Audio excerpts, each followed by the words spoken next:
Bueno, la crianza compartida tiene que ver con contar con otras personas para que cuiden a nuestros hijos, ¿no? Abuelos, tíos, vecinos, amigos cercanos, padres del jardín y demás, como para que esa cotidianidad sea acompañado por otros cuidadores. Yo creo, quizás también un poco leyendo y desde mi experiencia como psicóloga atendiendo pacientes, que esto se da por varias cuestiones, no hay una sola variable. Uh-huh. Creo que por un lado es el reflejo de condiciones laborales, que muchas veces la red de apoyo aparece porque hay mucha jornada extensiva, ¿no? O multiempleos. Sucede mucho, sobre todo acá en Capital, que las madres cuando son mujeres, cuando son madres, ¿no? En ese revisar su rol y su posición como mujer, a veces tienen el deseo de dejar el trabajo en relación de dependencia y quieren empezar a emprender, pero sostienen el trabajo de relación de dependencia por una cuestión económica y tienen, digamos, un multiempleo, ¿no? Hay dos cuestiones ahí para trabajar. Entonces, bueno, obviamente la falta de políticas públicas también ayuda a que esto se vaya dando, pero desde mi punto de vista psicoanalítico hay un eje que es central en esto y que tiene que ver, además de la cuestión económica, si quieren después lo profundizamos, creo que tiene que ver con que la mujer, si bien la configuración familiar viene cambiando y somos una generación un poco bisagra, ¿no? Donde cambiamos un poquito nuestra posición de mujer y de madre en la dinámica familiar, igual seguimos cargando con la mayor parte de la organización. Por deseo, por estructura psíquica, por mandato, por educación, pero lo hacemos. Y estamos en toda la coordinación del cuidado, de la dinámica del día a día, de la rutina, hábitos y demás. Entonces, la crianza compartida en estos casos alivia un montón a las mamás, porque el padre también sigue en esta posición de salir a buscar el dinero todavía. Se está modificando esto, pero todavía no está del todo, ¿no? Modificado. Entonces, capaz, vemos a muchas mujeres que desean volver a trabajar antes, o incluso sin retomar el empleo formal, buscan recuperar otros espacios, ¿no? Digo, necesito el espacio para mí otra vez, necesito volver a ser mujer, ya sea en espacios que tengan que ver con lo recreativo, formaciones nuevas, la vida social, estar sola en casa, ¿no? Uh-huh. Entonces, esta también es otra variable y eso responde un poco a un cambio, desde mi punto de vista, bastante profundo en la posición de la mujer dentro de la familia, ¿no? Entonces, bueno, ya no se conciben como mamá de tiempo completo, como quizás sí nuestras madres o nuestras abuelas, sino como sujetos que tienen múltiples roles y además sujeto de deseo, ¿no? Bueno, ahora deseo recuperar algo de la vida que yo tenía antes de ser madre. Sí, ese es un punto muy central en el tema de la crianza compartida. Y después, bueno, obviamente está la cuestión económica, ¿no? Que no todas las familias pueden contar con una situación económica como para contratar a una niñera, ¿no? Entonces, bueno, aparece el abuelo, la abuela, el tío, la tía, y esto alivia un montón. Licenciada, ¿cómo se logra la fortaleza de los vínculos? Quizás un papá o una mamá que está, como dice usted, constantemente trabajando por las condiciones, por la crisis social, tiene crianza por parte de sus abuelos y siempre luego está el reclamo a su papá y a su mamá que no estuvieron presentes. ¿Cómo se puede revertir esa situación en este contexto? Bueno, los abuelos cuando empiezan a ser parte del cuidado de sus nietos, aparece un proceso ahí, que es un proceso psicológico y que está muy vinculado a la posición que ellos ocuparon como padres con sus hijos, ¿no? Que son los papás de sus nietos.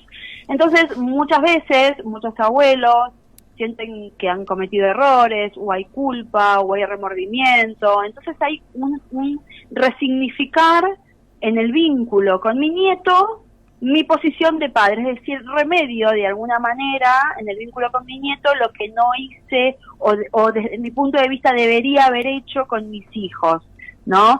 Entonces, también es un espacio que abre la posibilidad de reparar, de sanar, de revisar heridas, de resignificar el vínculo con sus propios hijos, ¿no? Uh-huh. Ahora, esto tiene aspectos positivos y aspectos que requieren cuidado.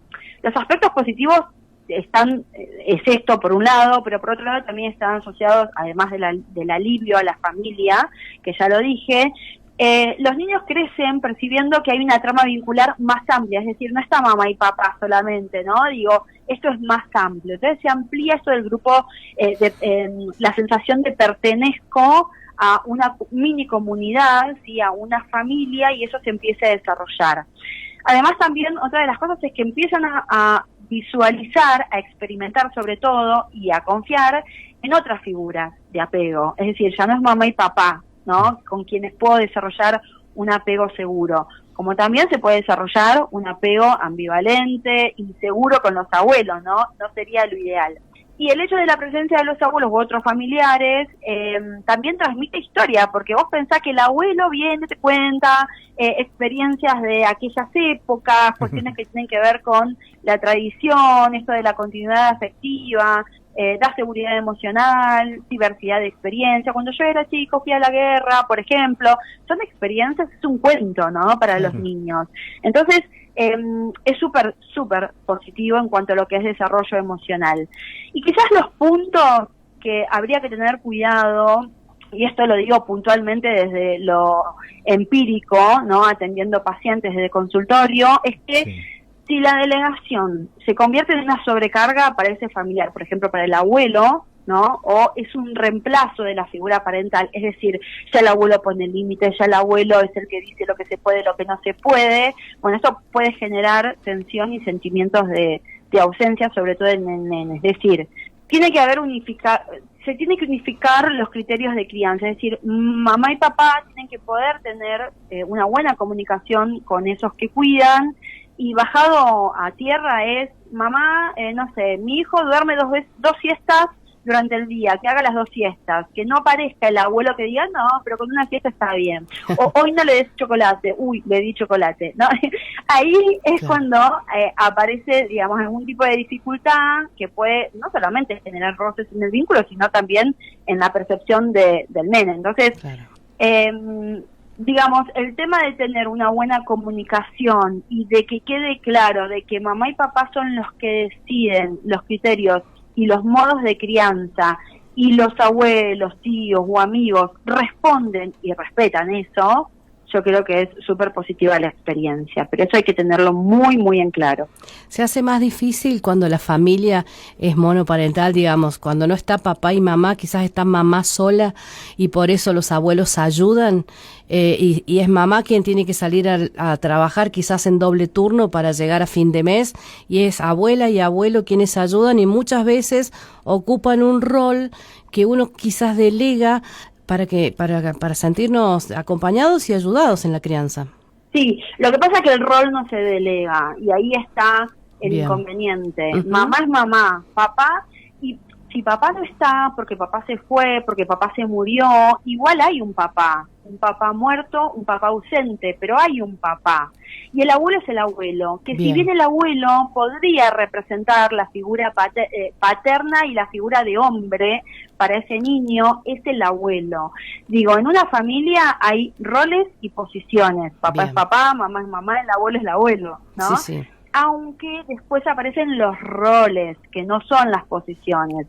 El abuelo puede funcionar como ese que baja línea masculina a ese niño. Sí, a eso me refería. Eso me refería con el delegar, sino con la figura que adopta en este caso cuando falta uno de los dos.